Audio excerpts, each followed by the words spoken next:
Der går ikke 2 dage, hvor jeg har de samme par sko på.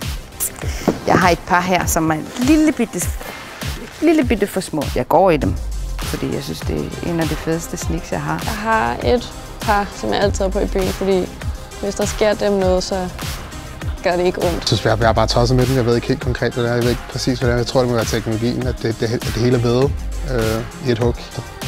Det er også bare en flot sko. Nogle gange gider jeg måske ikke at gå så meget op i tøj og sådan nogle ting der, men ligesom om jeg aldrig helt mister den med sko. Jeg elsker altid at have et par fede par sko på. Ja, godt brugt. Selvom det ikke ser så brugt ud, så passer jeg bare godt på dem. Har ikke rigtig brugt dem i regnen.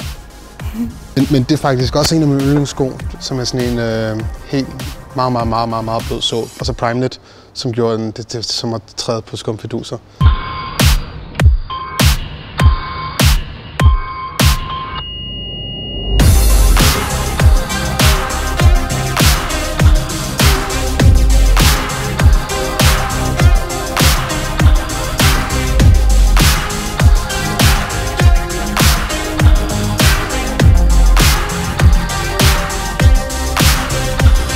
Jeg har prøvet det der med, så skulle man tage nogle fine par sko på, hvis man skulle til et eller andet, men det føles bare så mærkeligt, at jeg kan slet ikke.